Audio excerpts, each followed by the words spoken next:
Olá, mais uma vez peço a sua licença para chegar com o programa Ponto Cego, neste maravilhoso espaço da TV Assembleia, para trazer informações que vão iluminar suas ideias, principalmente a ideia de que a pessoa com deficiência visual pode ser protagonista na sociedade em que vive. Eu, Paulo Roberto Cândido, estou aqui com 3 cegos e um destino, o destino de ser feliz e de melhorar essa nossa sociedade. Samuel Chaves e Rafael Moreira. Tudo bem, meninos? Sejam bem-vindos a mais uma edição do programa Ponto Cego. Samuel, você que está aqui há quanto tempo na Sociedade de Assistência aos Cegos?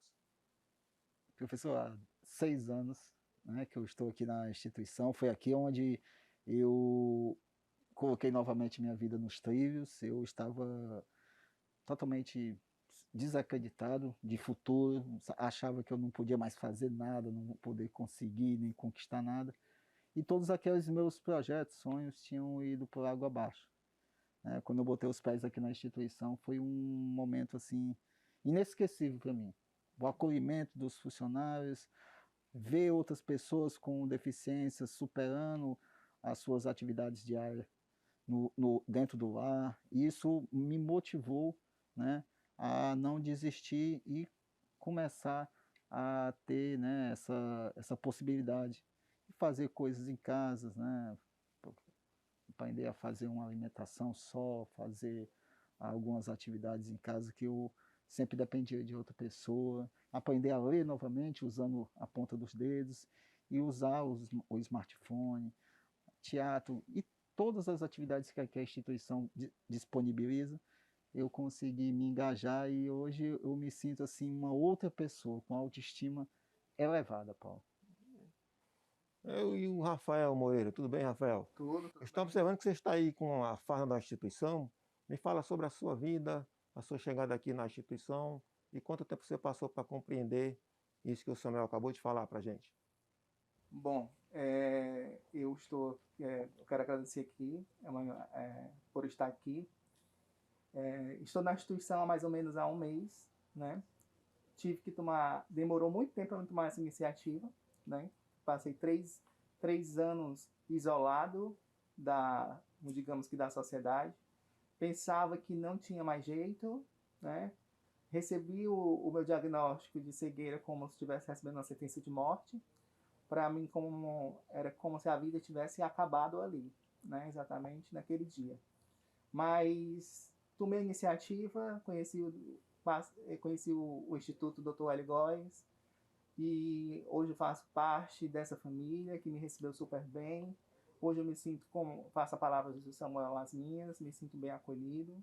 Parece que são anjos que recebem a gente. Estou há um mês, eu pensava que eu estava engatinhando, e olha onde eu fui parar, né? Aqui no programa Ponto Cego do teu lado. Olha aí, que maravilha, né? No instante você consegue se adaptar a essas mudanças. O Instituto Hélio Góes é a nossa escola aqui do Instituto de Cegos, também conhecido como Sociedade de Assistência aos Cegos. Mas, Rafael, eu ouvi falar que você gosta muito desses reality shows que andam por aí. Qual é o seu trabalho com relação a isso, as suas observações sobre o que acontece dentro dessas casas que são vigiadas para que milhares de telespectadores possam acompanhar? Ultimamente, Paulo, o ano de 2020 para mim e para todos foi um ano muito difícil, né, por conta da pandemia. Uhum. E acabei conhecendo pessoas que gostavam desse assunto através do Instagram, né?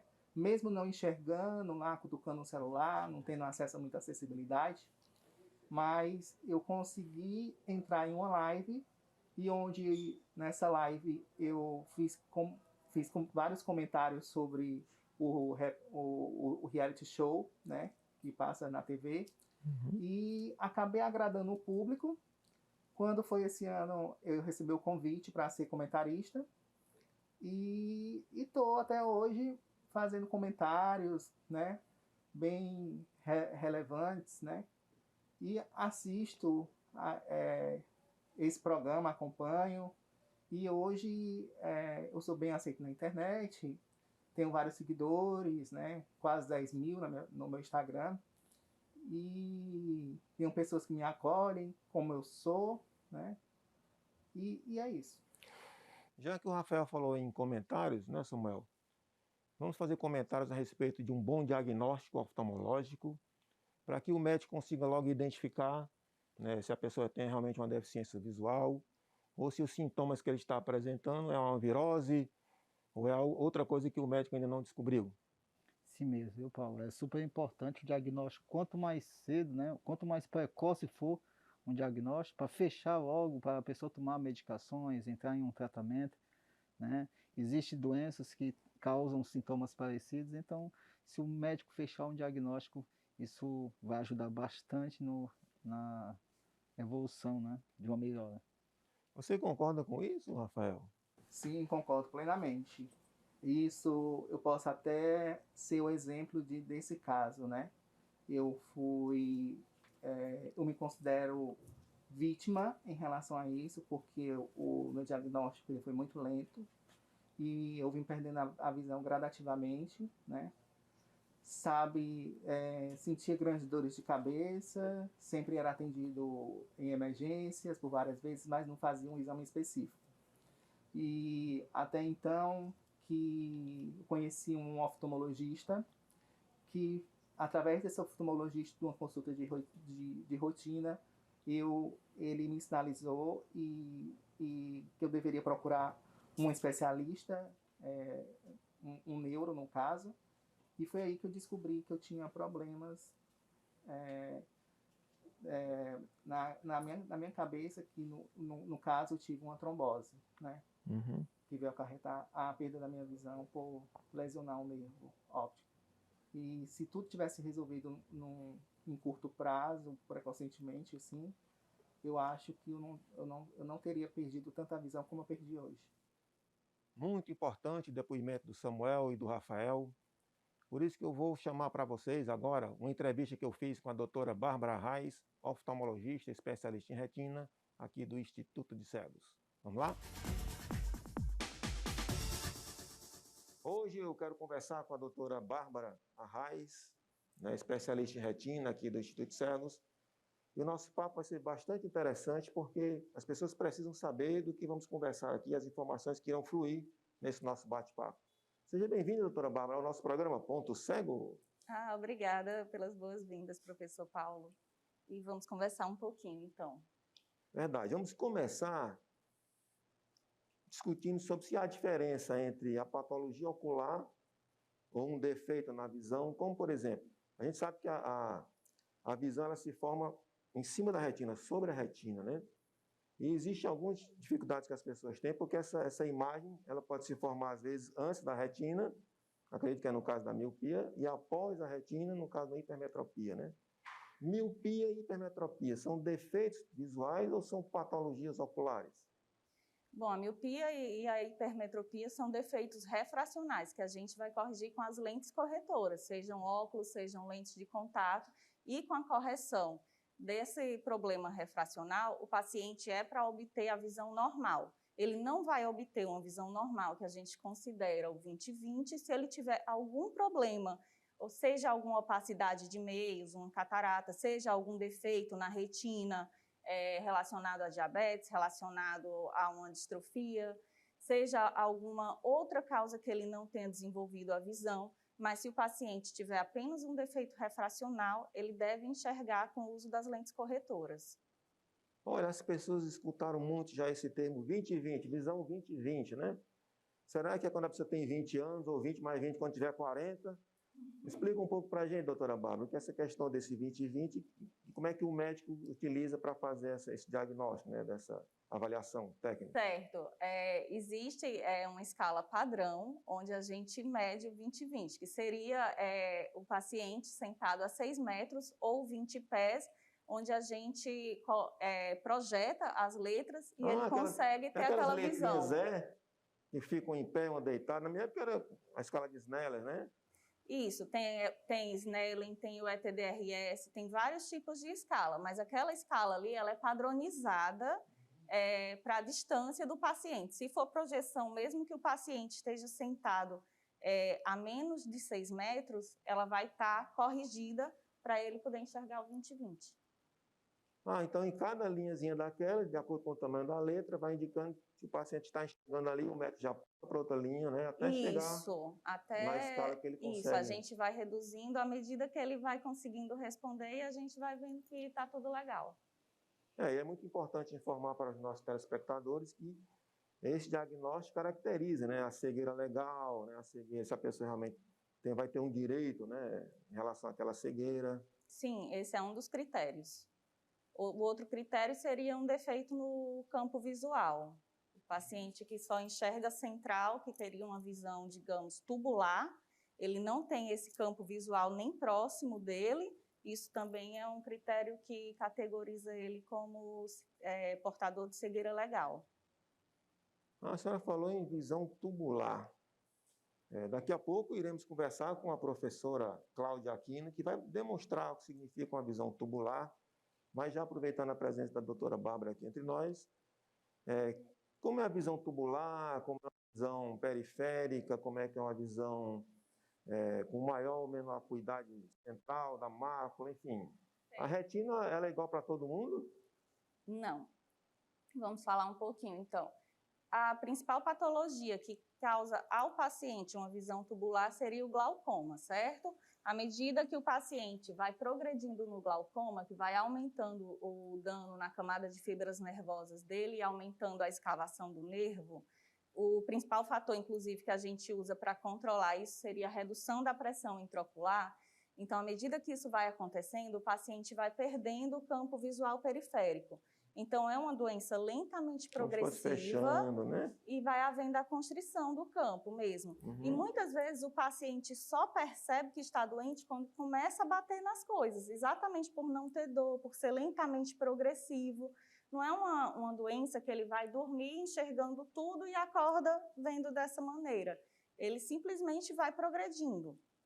Então, isso é uma coisa muito importante para a gente estar acompanhando com o oftalmologista, para a gente levar em consideração que todos os anos a gente tem que fazer uma consulta completa, seja para fazer uma refração, seja para medir a pressão do olho, seja para ver o aspecto do nervo. Então, essa é a principal doença e é uma causa de cegueira muito importante mundialmente, causa de cegueira irreversível e tratável. Então, é uma doença que é muito importante e o paciente tem que estar em acompanhamento para ter um diagnóstico precoce. Ter o diagnóstico naquele momento que, eu tenho suspeita que você tem aquela doença. Vamos investigar ou vamos tratar porque está numa fase inicial. Então, essa é uma causa de cegueira evitável e glaucoma leva à visão tubular. Falar de perda da visão central, por exemplo, diabetes. Diabetes é a principal causa de cegueira em países industrializados, nas populações ativas, certo? Então, muitas vezes, esses pacientes diabéticos não fazem acompanhamento oftalmológico. E eles, no momento do diagnóstico, eles já devem iniciar o acompanhamento para se complicarem, que a principal complicação seria a retinopatia diabética. Então, no caso de uma complicação, haver a conscientização, o médico explicar para o paciente o que está acontecendo com os olhos dele e ele ir atrás, de correr atrás, de melhorar o tratamento, de melhorar o estilo de vida e evitar as complicações. Mas, muitas vezes, a doença evolui mesmo o paciente em tratamento. A principal causa de baixa de visão no paciente diabético é o edema macular diabético.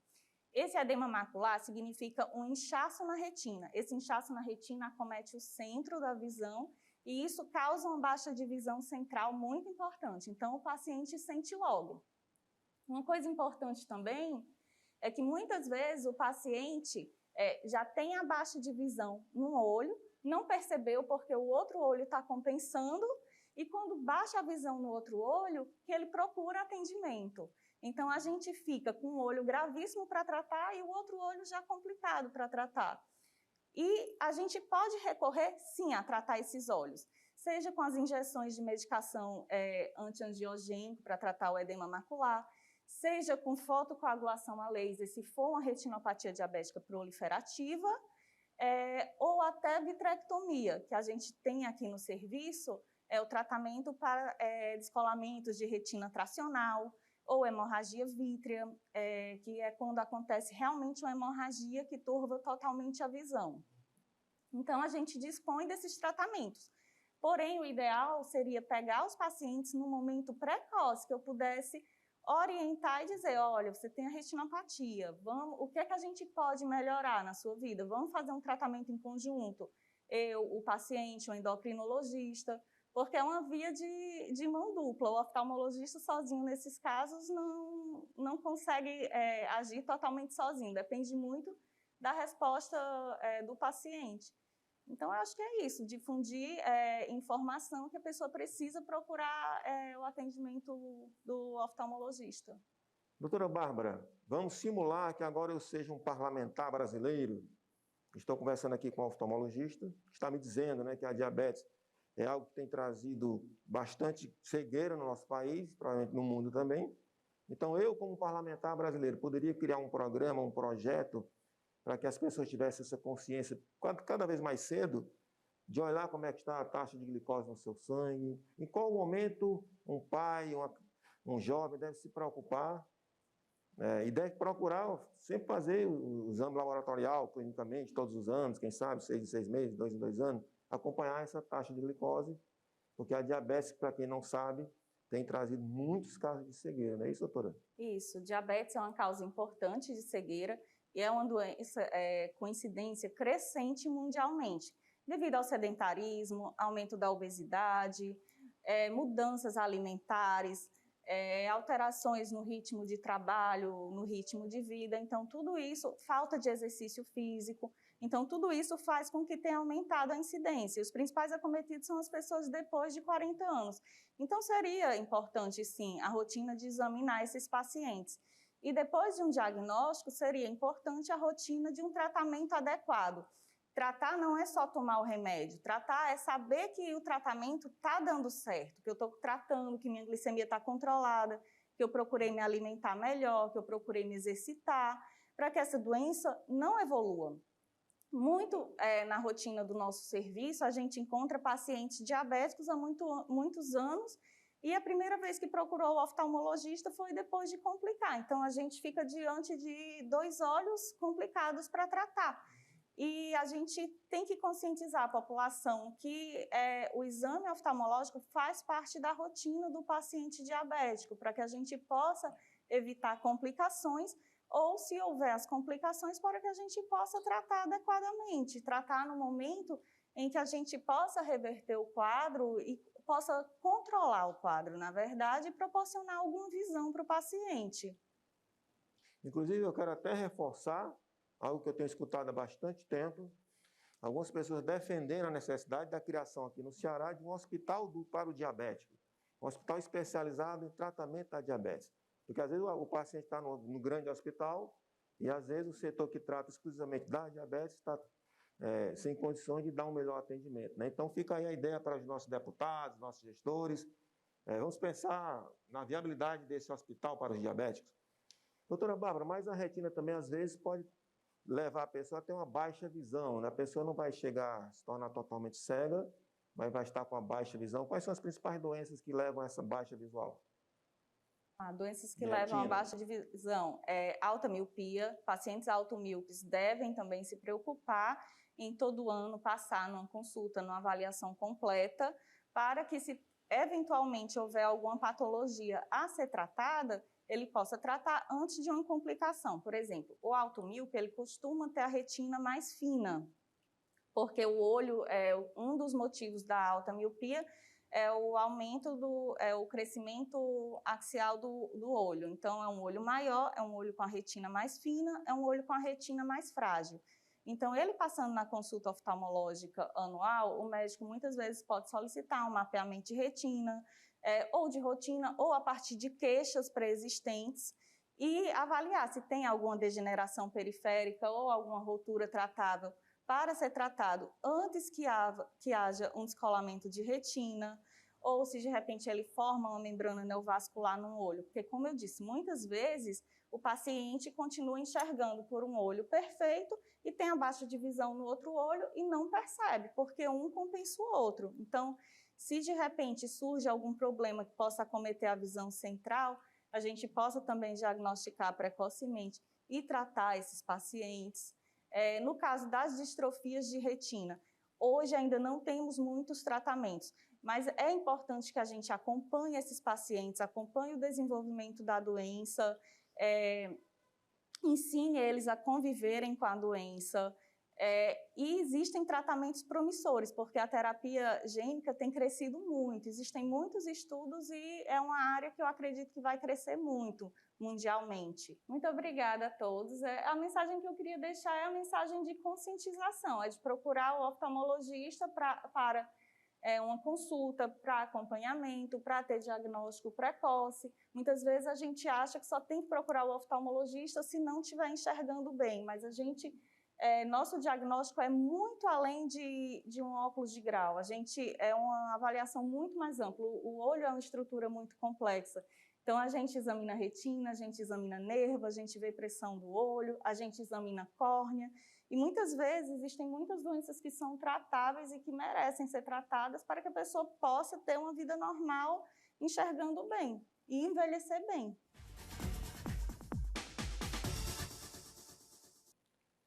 Como eu havia falado para vocês, é importante iluminar as ideias, ouvir os comentários, as informações que as pessoas passam no programa O Ponto Cego, como essas que acabamos de ouvir, assistir com a doutora Bárbara Reis.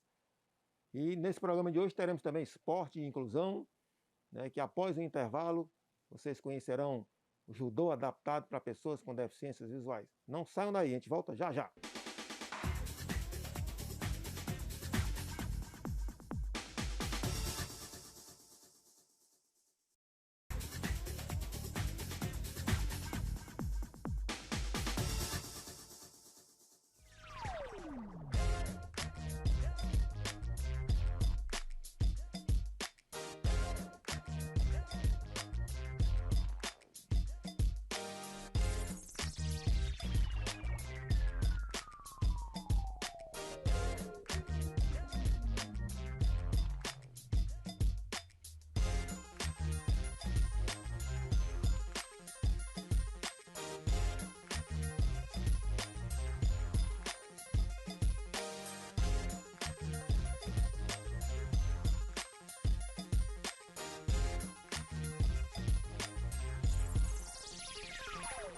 Olá pessoal, estamos aqui diretamente do Instituto dos Cegos, na companhia de Tiane Nogueira, sensei de judô.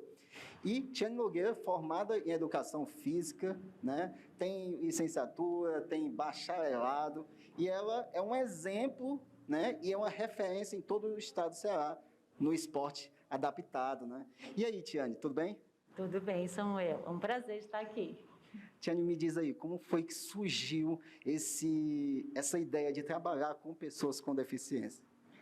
Bom, uma paixão, tá? Foi apresentado na faculdade ainda a disciplina de adaptadas, né? Que a gente tem um contato com todos os esportes adaptados. E como eu já era atleta de judô, eu resolvi uma paixão que eu já tinha de trazer o judô paralímpico aqui para o Ceará. E aí eu conheci o professor Vicente, e ele me apresentou o Instituto, e eu entrei com um trabalho voluntário, e a gente já está há 8 anos nesse trabalho voluntário, com muitos frutos. Tiane, me diz, 8 anos, quais são os maiores desafios que você enfrentou nesse percurso? Olha, o primeiro desafio, que eu nunca tinha trabalhado com pessoas com deficiência visual, né? O primeiro desafio foi como é que eu vou dar aula para uma pessoa que não enxerga, né? Só que aí eu tive excelentes professores, né? E aqui o pessoal também me acolheu muito bem.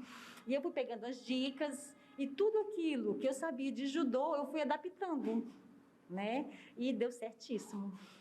Você já viu, resultados depois de ter entrado, né, dado aula para tantos jovens com deficiência? Quais foram os resultados, que você viu de pertinho?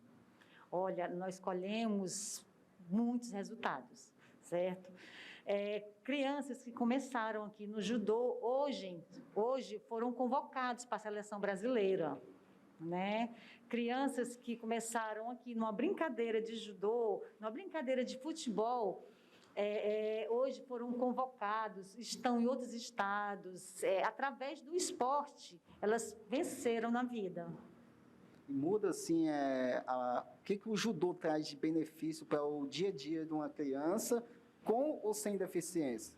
Olha, além da parte motora, né, tem o ganho também como pessoa, que no judô a gente trabalha muito essa parte de respeito ao próximo, a gente trabalha muito valores, né, e no judô a criança consegue conciliar essa parte dos valores com as técnicas. Muito interessante, viu, Tiane? Tiane, diz uma coisa, se uma pessoa, né, tem o seu filho com alguma limitação e quer ter uma aula de judô contigo, o que ele deve fazer?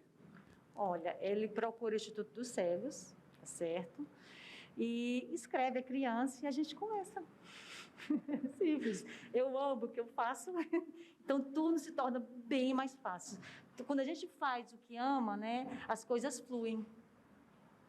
Isso mesmo. Então tá aí, estamos aqui diretamente com Tiane Nogueira, né, nessa entrevista, e aqui atrás aqui, ó, já são 2 frutos, né,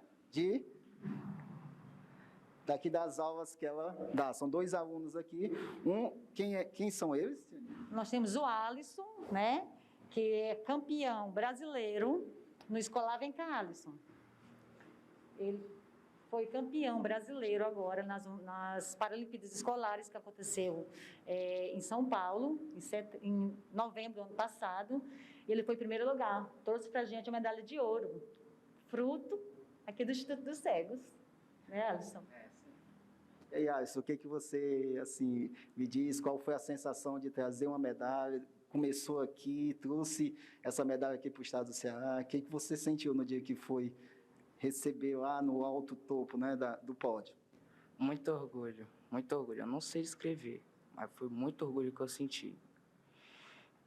Alisson, o que você pode dar de recado para as pessoas com deficiência visual, como você, e que querem fazer o esporte do judô? No início eu tive muitas dificuldades, mas com os treinos que eu acabei tendo, elas desapareceram.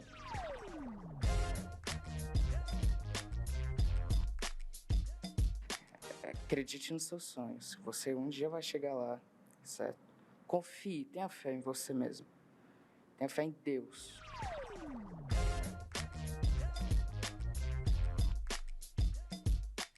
Pois é, então conhecemos um pouquinho aqui das atividades do judô aqui no Instituto dos Cegos. E se você é uma pessoa com deficiência visual ou se você tem um filho com deficiência visual e quer trazer ele aqui para ter acesso a esse esporte, e aí, Tiane, o que a gente deve fazer? Basta procurar as meninas na secretaria, tá certo? Fazer a inscrição e praticar o judô.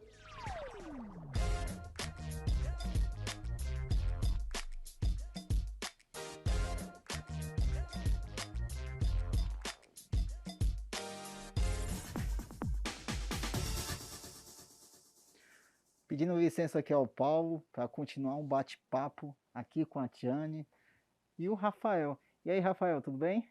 Olá, tudo bem? Seja bem-vinda, professora Tiane Nogueira, ao nosso programa Ponto Cego. É um prazer estar recebendo a senhora aqui. O prazer é meu, meninos. Assim, adorei o convite, tá? E o que eu puder esclarecer sobre o judô, eu estarei aqui. Pode perguntar. Nós temos muitas dúvidas em relação, não é, Samuel? Isso sim, muitas dúvidas, né? E eu queria começar assim, Rafael, com uma pergunta. Tiane, como são as regras? As regras são iguais do judô com pessoas que não têm deficiência? Como é que é feita essa comunicação das regras para os seus alunos? Tá certo. As regras são as mesmas, né? Tempo de jogo, tamanho do tatame, as categorias são as mesmas. O que vai diferenciar é a arbitragem, que no começo vai ter a pegada, né? E se caso eles forem saindo da área de luta, o árbitro chama de novo, vai ao centro, mas sempre com a pegada. Pegada que tu fala é a pegada do kimono. Exatamente. Entendi. Então já começa pegando, diferente. Então esse é a única diferença. Única diferença. Exatamente. Professora, para as pessoas que são não videntes, assim como eu e o Samuel, qual é o objetivo do judô? Olha, o judô, para deficiente visual, ele veio para agregar muito, muito, muito mesmo. Com o judô, com a prática de judô, você não apenas o ganho corporal, né,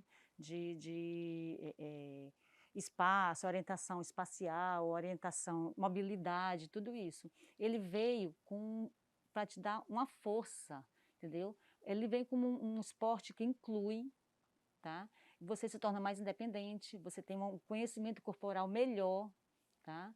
E fora que você vai ter nos campeonatos, vai viajar, vai conhecer outras pessoas, realmente é uma forma de inclusão. Isso. E justamente falando, pegando o gancho da inclusão, professora,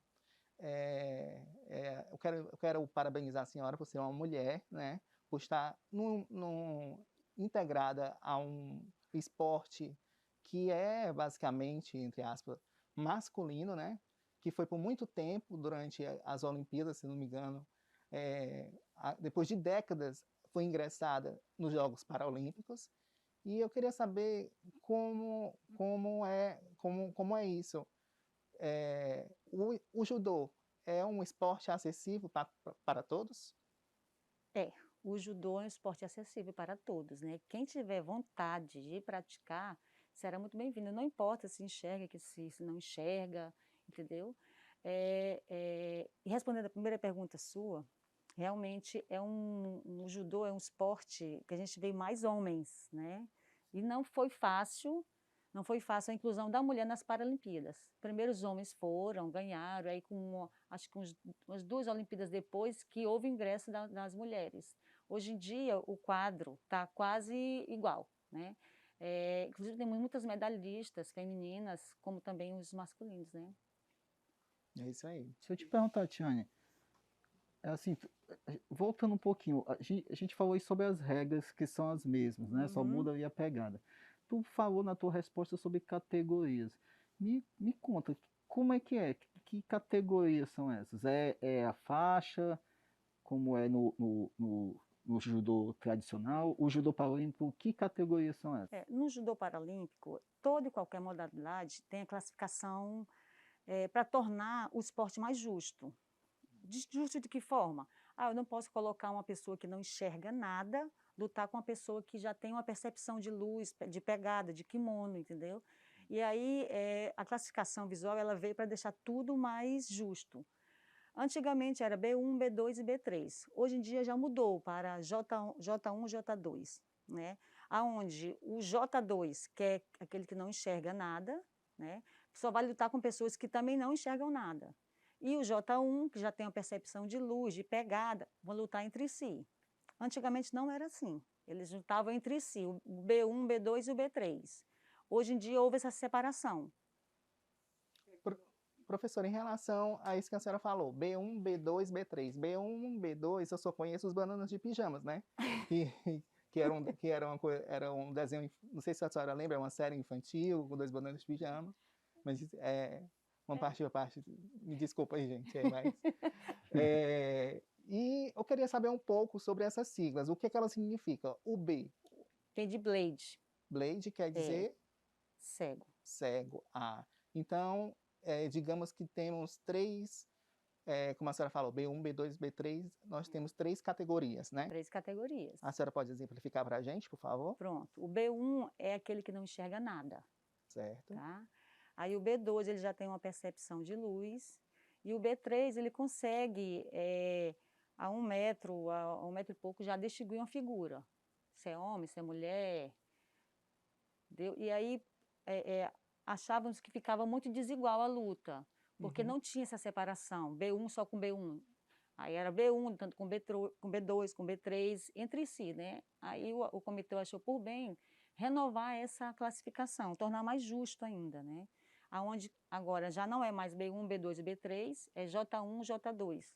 O J1, ele tem uma percepção de luz, ele tem uma percepção de uma figura, né, do que significa, e o J2 não, ele já não enxerga nada. Por isso que as lutas agora são só entre J1 e só entre J2. Não tem mais a junção dos dois. É isso aí. Aqui no estado do Ceará, como é que funciona assim? Tem algum local específico que trabalha com esse público, que dá um suporte para esses atletas? Como é que é essa parte assim? Fora você já ensina, mas como é que é participar de competições nacionais, internacionais? Como funciona? Bom, eu faço parte de uma associação, que a gente tem 14 modalidades paralímpicas, e uma delas é o judô, né? Elas acontecem aqui na SAC, 2 vezes por semana. E em relação aos campeonatos, nós não temos um campeonato voltado só para o deficiente visual. E aqui eu incluo os meninos no regular mesmo, eles lutam com quem enxergam. E aí, quando a gente, final do ano, tem um campeonato paralímpico escolar, que a gente leva os meninos. E tem também o Grand Prix de judô, né, que é só para deficiente visual. Mas realmente no nosso estado, nós não temos campeonatos voltados só para deficiente visual.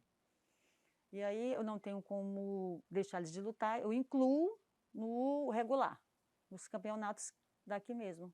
Eles lutam com pessoas que enxergam. Certo. Professora, no judô convencional, pelo meu conhecimento, eu sei que tem um espaço delimitado, onde o atleta, se ele sair da marcação, ele é penalizado. Como é que é isso? Ele é avisado quando os atletas se distanciam um do outro? Pronto, eles estão lutando e por um acaso houve um desligamento, eles saltaram, aí o árbitro, ele volta de novo, faz a pegada. E se caso eles forem saindo da área de luta, o árbitro também para, retorna ao centro e começa novamente a luta. Assim, Tiane, quando a gente vê os resultados, né? Porque todo trabalho ele tem o resultado como resultado positivo, né? Como uma meta. A gente percebe nas Paralimpíadas que o Brasil trouxe muitas medalhas nas Paralimpíadas. O que você fala sobre esse pensamento que está sendo desconstruído da sociedade, que as pessoas com deficiência são coitadinhos, são incapazes, não têm condição?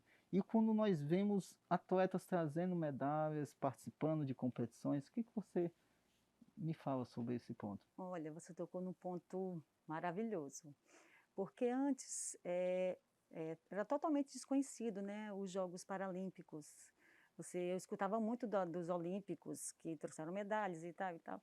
E hoje em dia, não, né? Você vê que o Paralímpico consegue ter resultados melhores do que o Olímpico, né? Nós trazemos um número maior de medalhas do que o Olímpico.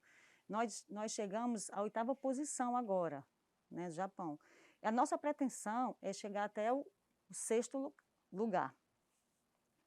O Brasil para você ter ideia, o Brasil, nós temos um modelo de jogos escolares que é copiado pelo mundo inteiro, né? Esses jogos eles acontecem em São Paulo, né? Onde todas as capitais participam, inclusive nós já fomos várias vezes. Eu ouvi dizer, Tiane, que tem um centro paralímpico muito bom em São Paulo. Exatamente, é lá que os jogos acontecem. E ele já foi copiado muitas vezes, várias vezes, edições de jogos escolares que a gente recebe, outros países já vieram, o Reino Unido já veio, a Inglaterra já veio, para copiar o nosso modelo de jogos escolares. Reúne mais de 1.300 crianças, todas as modalidades paralímpicas. E geralmente, nós aqui do Ceará, nós vamos todas as modalidades. Interessante. E como é que está aí os atletas? Estão trazendo muitas medalhas aqui para o estado do Ceará? Muitas, muitas. Gente, o resultado é maravilhoso. Ano passado o judô foi com 4 atletas, todos os atletas medalharam lá.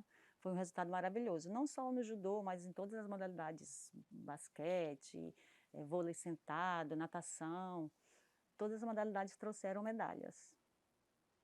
É isso aí. E, professora, em relação ao Ceará, os atletas cearenses, eles têm algum apoio para custear o esporte?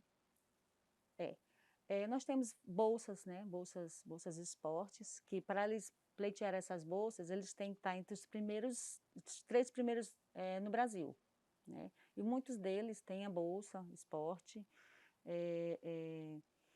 A maioria tem que tenho uma dificuldade porque não é fácil você, o visual, né, deficiente visual, não é fácil você sair de casa, você tem que ter um apoio, tem que ter a mãe ou o pai que leve, né, tem a compra de material, mas tem várias associações aqui no estado do Ceará que estão dando um apoio muito bom e fazendo um trabalho belíssimo. E entre elas entra o Instituto Dr. Hélio Góes, não é isso? Exatamente. Que eu faço parte dessa instituição, que realmente o acolhimento foi muito grande, né? E é por isso que hoje eu estou aqui, professora, também. E eu parabenizo assim, o trabalho que a senhora vem fazendo com esses atletas que são deficientes visuais, né, Samuel? Sim, sim. Eu fico pensando como deve ser gratificante ver aquele aluno que chega, né, até você não sabendo praticamente nada sobre essa arte marcial, e você vai lapidando, você vai ensinando passo a passo, de um método diferente, né? De como pegar, de como fazer um golpe, passo a passo. E depois você vê ele no topo de um pódio recebendo a medalha de ouro. É muito gratificante, É né, Tiane? gratificante, é porque é um trabalho de formiguinha, né? Você trabalhar com deficiente visual, você não pode chegar e, vamos fazer um exemplo, um ossotogari. Assim, ele não sabe, ele não tem uma memória fotográfica do que é um ossotogari. Então, eu quebro essas técnicas em várias partes. Vamos trabalhar a perna. Trabalha a perna, trabalha a perna, trabalha. Já sabe o movimento da perna? Vamos trabalhar braço. Trabalha, trabalha, trabalha, trabalha. Agora a gente vai aplicar a técnica. Assim, é um movimento, movimento assim, de formiguinha, entendeu? É um trabalho de formiguinha, mas que é extremamente gratificante quando você chega e tem um aluno seu no pódio, e ele sai desse pódio e te dá um abraço e me diz, muito obrigada, sensei. Assim, nada paga, nada. Pois, professora, vamos fazer o seguinte. Oi. A senhora agora vai fechar os olhos, imaginar que a senhora está recebendo agora uma medalha de ouro, né, Samuel? Isso. Por esse trabalho tão importante que a senhora faz, e as nossas palmas, né, Samuel, em relação a isso, porque ela merece, é uma profissional que ajuda as pessoas, né, realmente. E a pergunta que não quer calar, Rafael. Depois de você ouvir toda essa explicação da Tiane, essa grande sensei, né, essa grande mestre, o que você acha? Vai entrar na arte marcial? Eu acho que a gente deve encarar juntos, né, Samuel? Agora, eu não sei se tu vai ser B1, B2, ou B3, B4, B5, mas a gente tá junto, né, professora?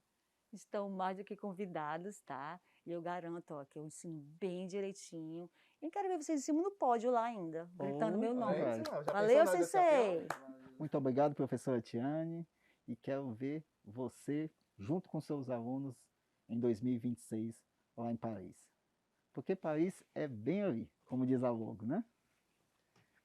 E voltaremos no próximo bloco com o Paulo dando continuidade ao programa.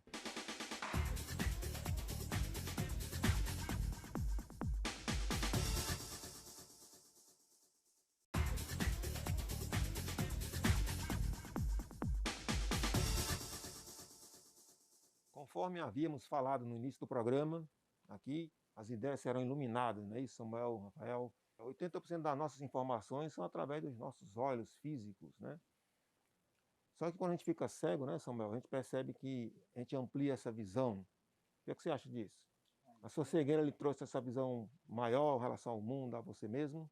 Sim, eu consegui enxergar coisas que eu não enxergava com o meu olho físico, né? Eu comecei a perceber algumas situações que eu passava e mesmo enxergando não via. E, Rafael, você que é estreante nesse nosso mundo, né, de pessoas com deficiências visuais, já ouvi falar que existem pessoas com baixa visão, pessoas que só enxergam vultos, só têm percepção de luzes. Já. Todo cego é igual? Não, tem diferença, né?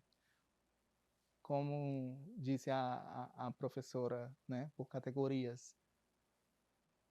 Tem o cego total, o baixa visão, quem vê vultos, e quem tem percepção somente da luz, né? E dependendo da patologia, a pessoa vai ter essa visão de forma central, de forma lateral, ou visão nenhuma. É a matéria que vamos acompanhar agora, Samuel e Rafael, sobre estimulação precoce visual, com a professora Cláudia Aquino, aqui também da Sociedade de Assistência aos Cegos, com a participação especial da Juliane Kelly, auxiliar aqui também da nossa escola, que vai mostrar para vocês, através de alguns recursos, como é que se manifestam essas patologias, que dão o nível de visão para aquela pessoa determinadamente. Vamos acompanhar, Samuel, Rafael? Vamos lá. Vamos lá. Estou chegando aqui na sala de estimulação visual do Instituto Cegos. Inclusive está até indicado aqui em braille também, né? Conversar com a professora Cláudia Aquino, que é a estimuladora visual. Tudo bom, professora Cláudia Aquino? Tudo bom, professor Paulo? Estou chegando aqui através do programa Ponto Cego, sou repórter de ocasião. Esteja à vontade. Professora Cláudia, sala de estimulação. Como é essa sala? O que é que acontece aqui? Estimulação visual? Pronto. Isso aqui é a sala onde a gente tem, né, esse espaço, onde esse espaço a gente atende crianças com baixa visão, né? E a criança tem um trabalho voltado para essa criança, que é um trabalho individual e específico para ela. Para a gente utilizar, né, algumas atividades, alguns exercícios, para que essa criança que tem a baixa visão, ela tenha um desenvolvimento visual do resíduo dela, do resíduo da visão dela. Então, é trabalhado, né, através de atividades lúdicas, né, com jogos, com materiais, né, que tenha luz, que tenha contraste e que tenha uma variedade de cores e texturas. Aí, a partir desse momento, antes de acontecer tudo isso, se tem a entrada dessa criança aqui na instituição, né? E no caso é o Instituto Cego do Ceará. Isso. Como é que essa criança chega na sua sala? Já vem direto? Não. Quais são os setores por onde Tem ela um processo todinho que essa criança tem que passar essas etapas, né, para chegar até aqui a sala. Então, assim, primeiro ela vai para uma consulta oftalmológica, né, de rotina, que a mãe precise, que essa criança tenha baixa visão, e ela vai para esse oftalmologista. Esse oftalmologista encaminha para o Instituto dos Cegos.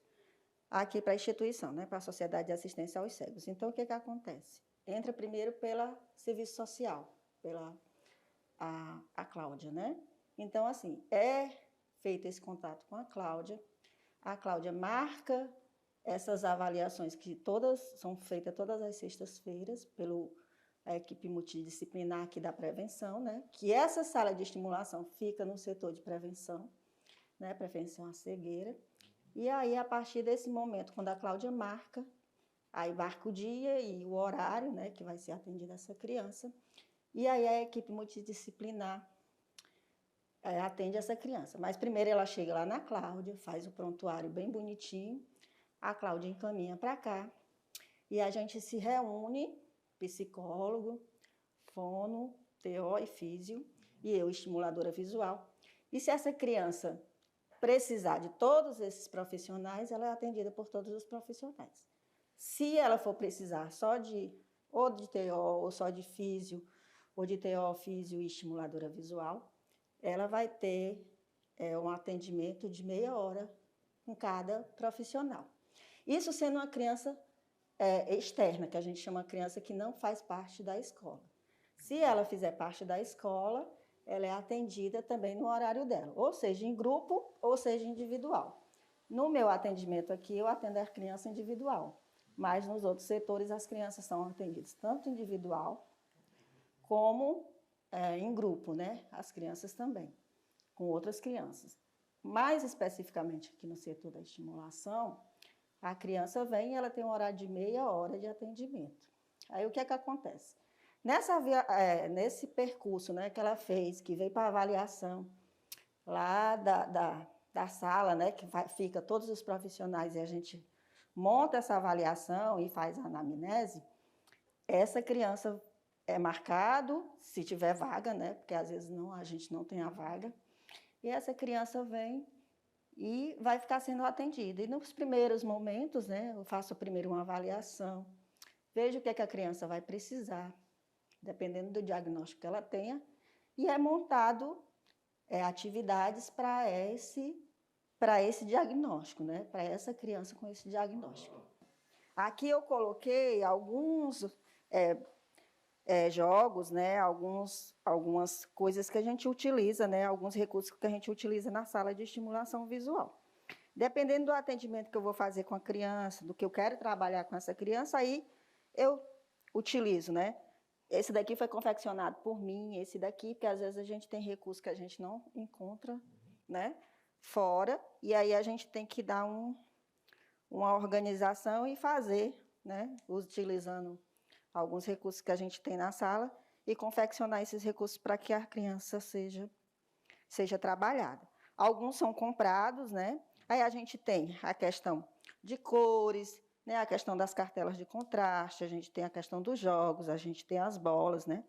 Que são bolas de diferentes tamanhos e texturas, bem coloridas. Essa daqui tem barulho, né? Essa daqui tem um contraste preto e branco. Esse daqui tem a cor vermelha, que é mais forte. A gente tem também esse daqui que a gente trabalha também a questão também do estrabismo, né? Que a gente trabalha com as crianças. E a questão das luzes, né? Que a gente trabalha com a criança que precisa mais da luz, aí a gente está trabalhando mais a luz com ela. Mas é uma mistura, né? Um mix de atividades que a gente faz. Claro que a gente não faz isso ao mesmo tempo, né? A gente vai brincando, trabalhando com a criança de uma maneira lúdica, né? Que a criança também não se estresse, né? Que também vai ter a questão da como a criança está no momento, né? E tem uma questão de tamanho da fonte, tamanho da Pronto. letra, como é essa história? Isso já é outro trabalho que é desenvolvido aqui na sala. Esse trabalho de avaliação de fonte é com os alunos do Instituto, né? É com os alunos que fazem parte do ensino fundamental, vai do ensino infantil até o fundamental, né? O fundamental 2. Aí essa criança ou esse adolescente vem para a sala, é marcado um horário com ele, e eu vou avaliar a fonte. O que é a avaliação de fonte?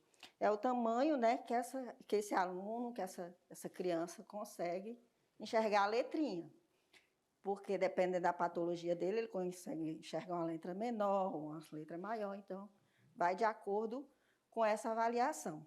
Então, ele chega aqui, eu coloco, dependendo se ele já sabe ler, ou se ele ainda está na questão da aprendizagem ainda, da leitura, ou se ele já consegue ler realmente, né? Se ele já é alfabetizado ou não.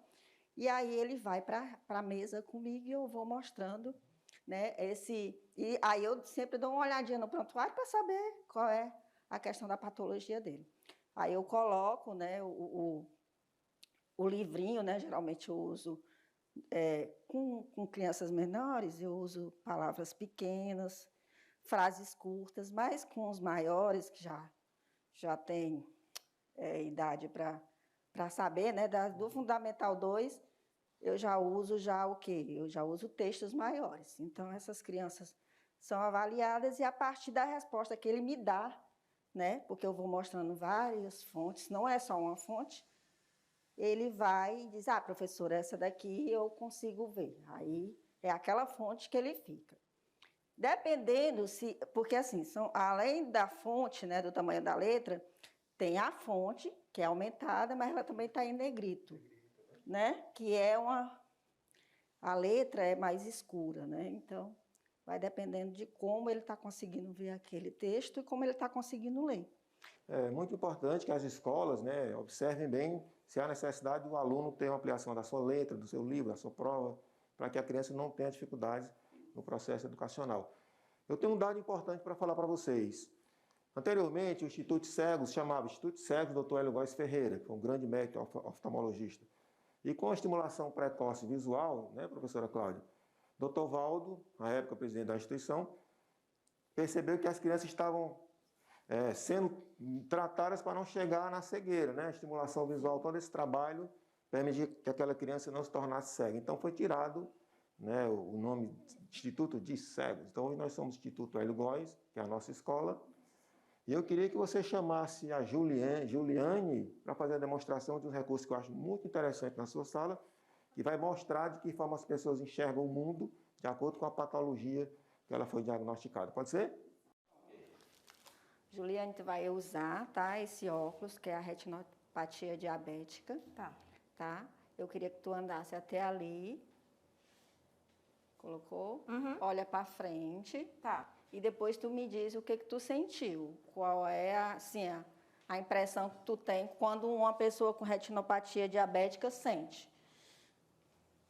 Então, é embaçado e tem vários pontos pretos em determinados locais do óculos, né, da visão. Isso. A gente está fazendo uma simulação, Sim, né, de sim. como uma pessoa que tem retinopatia diabética acontece com ela, né? Como é que ela vai perdendo É difícil. a visão. É difícil, porque a sensação que tem é que vai se apagando. Tipo assim, pelo menos no óculos, tem cantos que tá muito embaçado, tem cantos que tá menos embaçado, tem cantos que o ponto preto parece que predomina. Predomina, né? É bem complicado mesmo. É bem complicado. Complicado.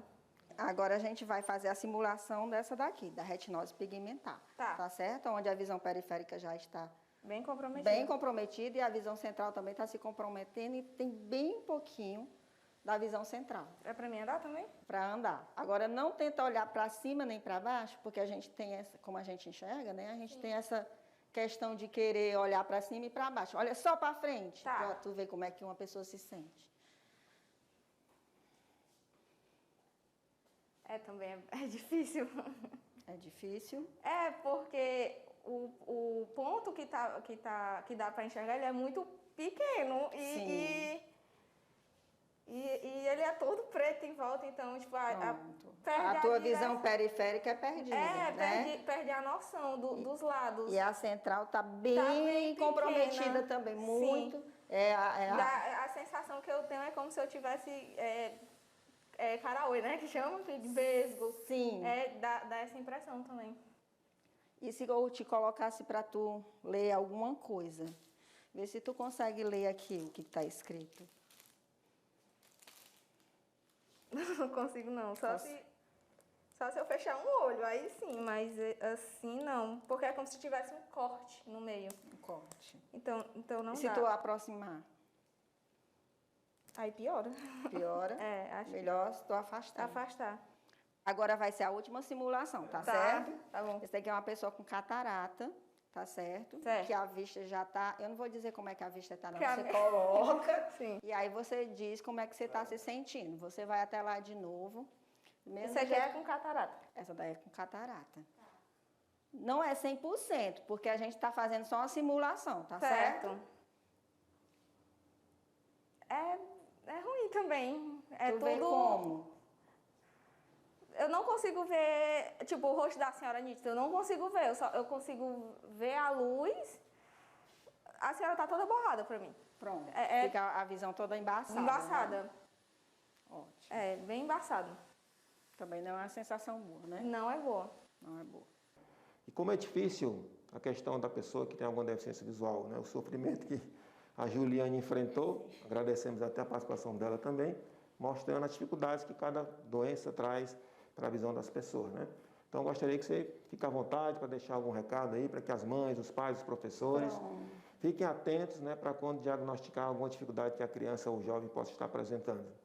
Isso. É assim, a gente tem essas crianças que vêm para cá e a gente vê a dificuldade da família, né? E quanto as famílias também não têm essas informações que a gente tem aqui, né? E as outras crianças que não estão aqui na escola não têm, assim, onde, né? Escolas adaptadas, escolas realmente que trabalham com pessoas cegas, né? Ou então de baixa visão.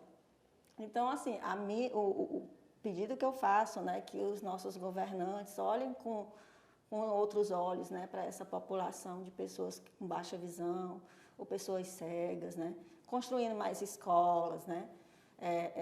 Fazendo mais essa parte também da locomoção, né? Que a gente vê tanto falar, que é adaptação para cego, adaptação para baixa visão, mas quando a gente anda na nossa cidade, a gente vê que as coisas não são assim, né? Infelizmente. É difícil até para uma pessoa que é dita normal, né? Que não tenha problema visual, e quem diz que é assim, pior para uma pessoa que tem baixa visão ou então uma pessoa cega. Então, que saia se esbarrando, né?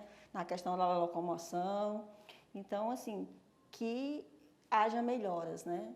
Que haja mais informações, que haja mais escolas, né? Mais pessoas preparadas para atender essa clientela, porque não é todo mundo também que sabe trabalhar com a pessoa com baixa visão ou com deficiência visual, né?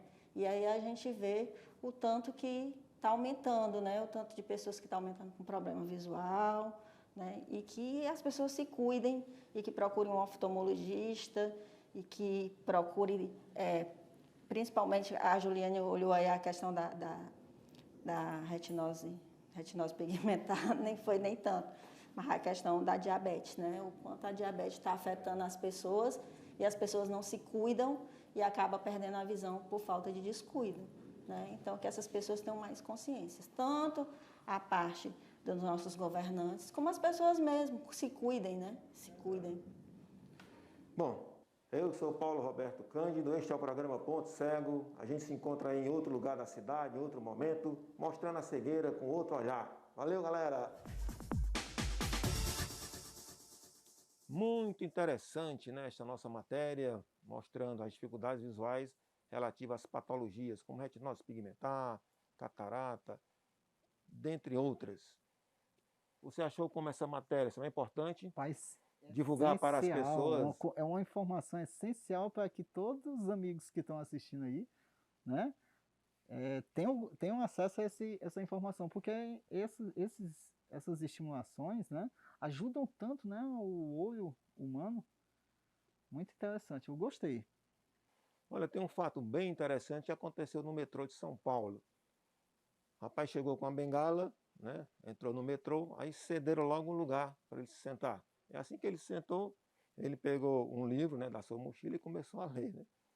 E os outros tripulantes lá, os outros passageiros, aliás, do metrô, começaram a reclamar. Você está se fazendo de cego? Você é um cego do Paraguai, aquela coisa toda? Não, minha senhora, eu só enxergo através da visão central. Então eu consigo ainda ver um pouco, fazer a leitura deste livro. Ouviu falar sobre isso já, Rafael? Que as pessoas necessitam de recursos, instrumentos específicos de acordo com a sua deficiência visual?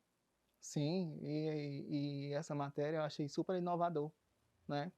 Isso que foi nos passado agora nesse momento. A importância, por exemplo, de um familiar ou um professor de uma pessoa com deficiência visual experimentar, né, o nível de dificuldade que aquela pessoa tenha, como a Juliane teve, né, de caminhar, de fazer atividades com a visão restrita. Por falar nisso, Samuel, como é que você aprendeu a andar, se desenvolver através da sua bengala? Pois é, aqui na instituição, né, no Instituto dos Cegos, tem um professor André, que é o nosso professor de orientação e mobilidade, e eu não imaginava que eu poderia andar só pelas ruas, né? E a partir do momento que eu me matriculei no curso de orientação e mobilidade, tive as aulas com ele, né? Eu fechei minha bengala, mas tá aqui, eu vou montar ela. Então, a bengala, ela identifica a pessoa cega para onde ela for, né? E outra coisa, a bengala é pelo tamanho da pessoa, né? Então, tem um tamanho específico para cada um, não é padrão o tamanho. Então, ele foi ensinando cada técnica e foi me dando orientações, e daí eu fui, são degraus que a gente vai subindo, e daqui a pouco a gente estava aí nas ruas, ele vai acompanhando nos primeiros dias, e depois a gente ganha nossa autonomia. E com toda certeza o programa Ponto Cego vai pautar uma matéria com o professor André para mostrar o que é orientação e mobilidade, como é que as pessoas cegas podem ter autonomia e independência, qual a diferença de ter autonomia e ser independente. E o Rafael vai ainda utilizar a sua bengala, né, Rafael? Vai entrar nesse processo. Que, na verdade, eu já entrei, né? Já estou dando os primeiros passos, mas vou um dia chegar aí na evolução com o meu amigo Samuel aqui, né? Como ele disse. E o que você achou dos seus primeiros passos participando aqui do programa Ponto Cego, nesse bate-papo aqui conosco, com a professora Etiane? Gostou da experiência? A experiência ótima, foi maravilhoso. Espero voltar mais vezes, né? Se vocês gostarem, no caso, né?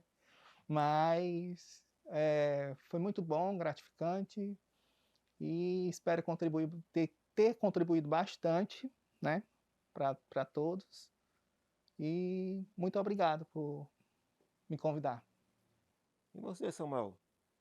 Estimulei, deixe um convite para o nosso telespectador ficar atento para quando a gente voltar aqui na próxima edição do Ponto Cego, com novas informações, eles estejam presentes lá do outro lado da nossa telinha. Pois é, pessoal, convido você a ficar acompanhando todos os programas do Ponto Cego. Sempre estaremos trazendo novidades, reportagens com pessoas que estão se desenvolvendo em alguma área, né? Mostrando que a pessoa com deficiência ela está em todos os espaços e estão aí como uma flor, desabrochando, viu? Então espero você no próximo programa. Com toda certeza, o Ponto Cego é este programa que tem humor, esporte, informação, poesia e tantas outras coisas que vocês vão acompanhar ao longo das nossas aparições por aqui. Como eu falei, ao iniciarmos o Ponto Cego, 3 cegos e um destino. O destino de mostrar para você, telespectador, a importância que é de conhecer que se vive feliz também, mesmo sem as luzes dos olhos. Esperamos vocês no próximo Ponto Cego, agradecemos a equipe da TV Assembleia e esperamos você. Tchau, pessoal!